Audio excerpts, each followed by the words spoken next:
America में 76 सांसद जो है उन्होंने एक एप्लीकेशन लिख कर दिया। उन्होंने कहा मोदी जी से बाइडेन पूछे कि हिंदुस्तान में चल क्या रहा है, वहां पर इंसानों के जो हुकूक है उनकी पामाली करी जा रही है, लोगों को परेशान करा जा रहा है। और 2 मेंबर ऑफ पार्लियामेंट तो वॉकआउट कर गए। उन्होंने कहा कि हमें मोदी को सुनना ही नहीं और गो बैक मोदी के हर तरफ वहां पर नारे लगे। लेकिन वो आपको लगे हम नया शोषा लेकर आए कि हम अब वो ड्रेस कोड लेकर आएंगे, हम ये करेंगे। तो ये ड्रामेबाजी दिखाती कि आप धर्म की अफीम चटवा रहे हैं और आप ये चाहते हैं कि धर्म पे फिल्में बनाकर हिंदुस्तान के लोगों को बेवकूफ बनाए। जैसे आपने देखा अभी एक फिल्म बनी आदि पुरुष, आप लोगों ने भी देखी होगी, वो किस कदर हिंदू धर्म की तौहीन करी गई है। उस फिल्म को देखे कि इतने रिकॉर्ड तोड़े कि हिंदू धर्म का किस कदर अपमान करा, पूरी दुनिया में हिंदू धर्म को बदनाम करा, जहां पर भगवान जो है दूसरे को गालियां दे रहे हैं कि कपड़ा तेरा तो तेल तेरा तो जलेबी भी तेरे बाप की, मतलब इस तरह डायलॉग। तो ये तो लोग ऐसे ही सोच रहे हैं कि फिल्में बना के हम भगवान की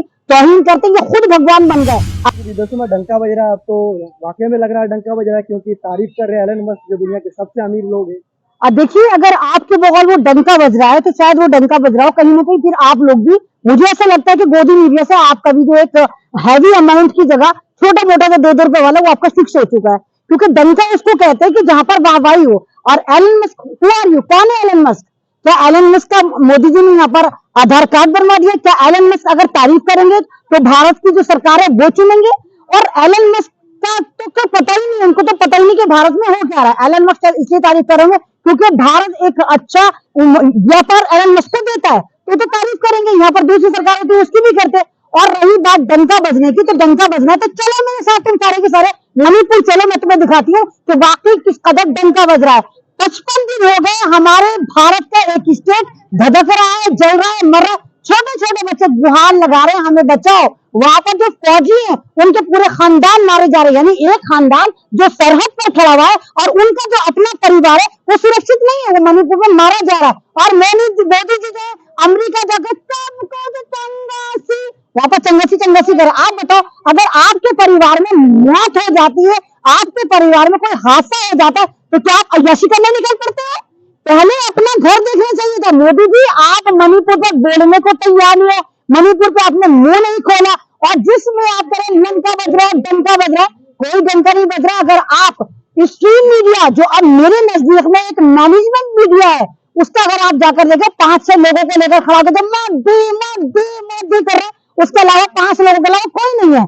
वहां पर अगर आप देखें, वहां पर बसेस पे देखें, वहां के ट्रक्स पर देखें, बाकायदा पहलवानों की पूरी वीडियो चल रही है। वहां के लोगों को देखिए, go back Modi, go back के नारे लग रहे हैं, लेकिन वो मीडिया नहीं दिखाएगा। ऐसा होता तो ऐसे थोड़ी कहते, कुछ लोग कह रहे 24 में अब तय है, मोदी तय है। हाँ, एलन मस्क वोट देंगे, बाइडेन वोट देंगे, अमेरिका जनता यहाँ पर आकर वोट देगी। ये ड्रामेबाजी है भाई। ये खाली मैंने कहा ना कि ये एक मैनेजमेंट मीडिया है जो आप तक उल्टी सीधी बातें पहुंचाता है। अभी आपने देखा होगा जब ये तूफान आया तो आपने देखा कि एक चैनल की एक पागल ठरकी जो औरत थी वो लाल छतरी ले ऐसे कर रही थी, है ना।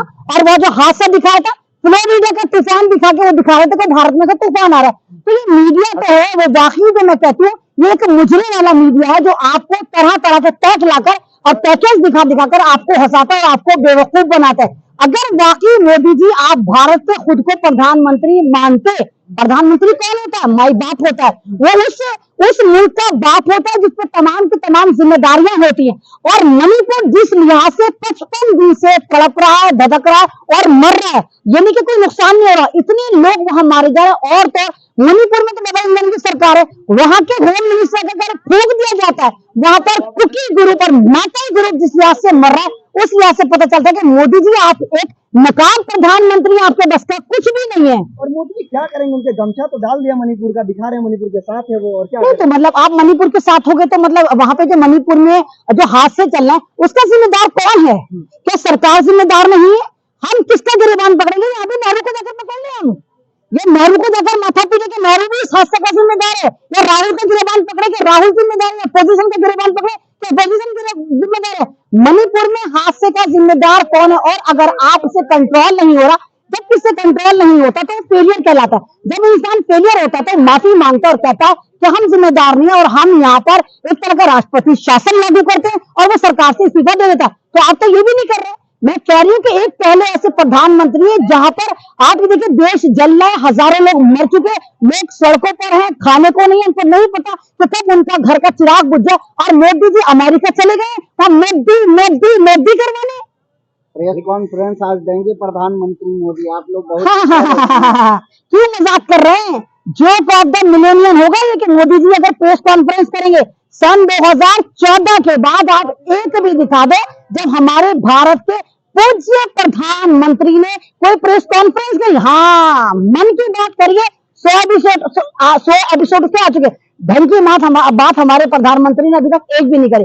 तो प्रेस कॉन्फ्रेंस और मोदी जी, अरे आप लोग अगर सही जाके स्टडी करें, मैं कहती हूँ आप लोग भी व्हाट्सएप ज्ञानी मत बने, जाकर स्टडी करें, आप स्टडी करें, जाकर न्यूज़पेपर देखें, अमेरिका की मैगजीन पढ़िए, अमेरिका के न्यूज़पेपर देखिए, वहां पर साफ लिखा जा रहा है कि मोदी के बारे में सवाल भी नहीं लिखा जा रहा, वहां लिखा जा रहा है कि भारत जल रहा है, किसान मर रहा है, महिला पहलवान परेशान, यहाँ पर मुसलमान परेशान, मुसलमानों का जेनोसाइड हो रहा है, दलितों के ऊपर जुल्म हो रहा है। तो मोदी जी तो एक धर्म की जो अफीम है वो तमाम लोगों को चटा रहे हैं, लेकिन मोदी जी पूरे फंसे। मोदी जी को लगा था कि अगर वहां पर राहुल गांधी गए तो मैं भी जाऊंगा। अरे राहुल गांधी देश के प्रधानमंत्री नहीं तो मोदी जी क्यों नहीं समझ आती बात?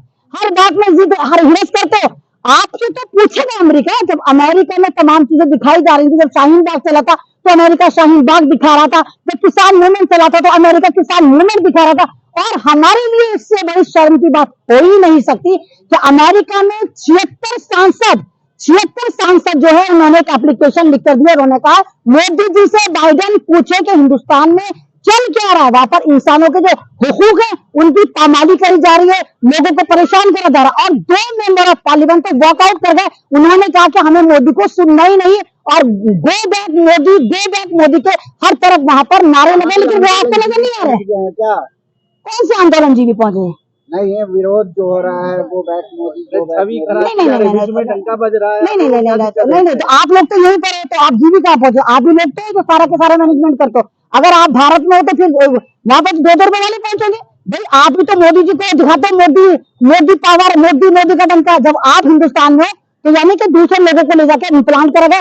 मात्र 6 या 7 लोग हैं जिनको दिखाया जाए जो कहते हैं मोदी जिंदाबाद, मोदी जिंदाबाद। इस तरह नहीं होता। पहले मैं अपना घर देखूंगी, बाद में जाकर दूसरे मुल्कों में डंका और लंका लगाऊंगी। मोदी जी की लोकप्रियता बढ़ती जा रही है, कह रहे 2024 में फिर से तय है, मोदी जी आ रहे हैं, कोई नहीं रोक सकता। नहीं तो वो तो कहेंगे, जब आप मतलब आप एक बात बताइए, जो चीज मेरे अंदर में है मैं उसको क्यों गाती फिरूंगी मोदी मोदी मोदी? मुझे पता मैं आऊंगी, यानी कहीं ना कहीं दाल में कुछ काला, बल्कि पूरी दाल ही काली है। इनको लग रहा है कि सन 2024 इनके हाथ से जा रहा है, इसीलिए आप ये देखिए कभी मस्जिद पे अटैक कर रहे हैं, कभी मंदिर पे अटैक कर रहे हैं, नया शोषा लेकर आए कि हम अब वो ड्रेस कोड लेकर आएंगे, हम ये करेंगे। तो ये ड्रामेबाजी दिखाती है कि आप धर्म की अफीम चटवा रहे हैं और आप ये चाहते हैं कि धर्म पे फिल्में बनाकर हिंदुस्तान के लोगों को बेवकूफ बनाए। जैसे आपने देखा अभी एक फिल्म बनी आदि पुरुष, आप लोगों ने भी देखी होगी, वो किस कदर हिंदू धर्म की तौहीन करी गई है। उस फिल्म को देखे कि इतने रिकॉर्ड तोड़े कि हिंदू धर्म का किस कदर अपमान करा, पूरी दुनिया में हिंदू धर्म को बदनाम करा, जहां पर भगवान जो है एक दूसरे को गालियां दे रहे हैं कि कपड़ा तेरा तो तेल तेरा तो जलेबी भी तेरे बाप की,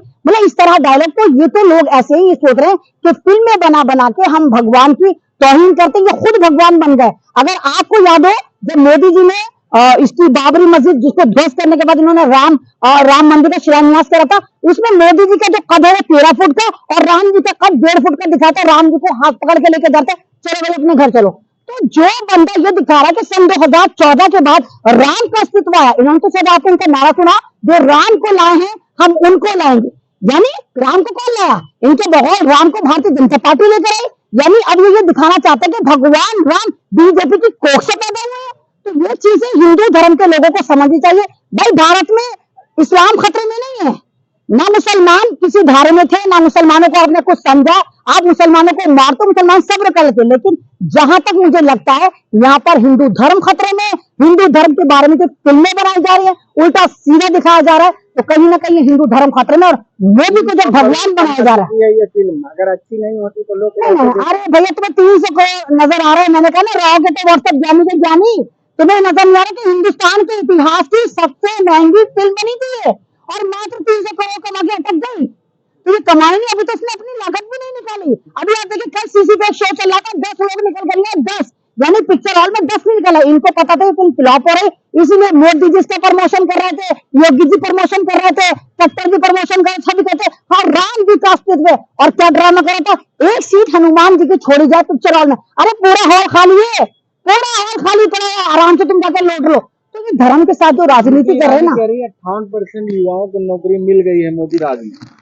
तो स्मृति ईरानी जी ने अपनी बेटी का डेटा दे दिया होगा ना, उसको 0 माना होगा, उसको 100 मान लिया होगा। स्मृति ईरानी तो वो है जिन्होंने पहले वाले लॉकडाउन में कहा था हमने 360 करोड़ लोगों को राशन पहुंचा दिया। तो इन लोगों का तो ज्ञान इतने हद तक हाई पाई है, इन्हें तो यही नहीं पता कि भारत की टोटल पॉपुलेशन आज की डेट में 140 करोड़ है और ये उसमें से 360 करोड़ को राशन दे रहे थे। मोदी जी ने खुद बाहर जाके कहा था कि 600 करोड़ भारतीय हमारे साथ हैं।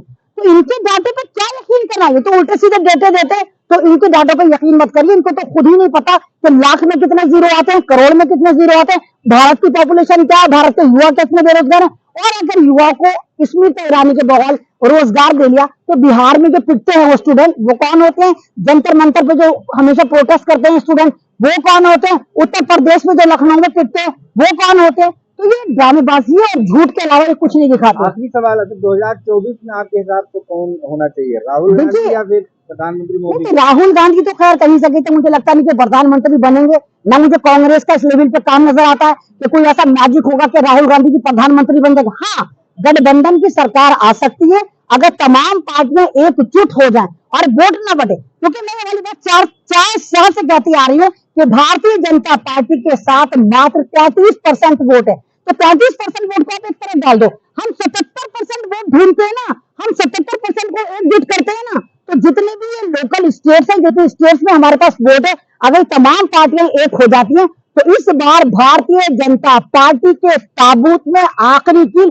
ये गठबंधन की सरकार ठोक सकती है। उसी का खतरा है, ये धर्म की राजनीति करे, कभी राम पे फिल्म बना रहे हैं, कभी कुछ कर रहे हैं, कभी कुछ कर रहे हैं।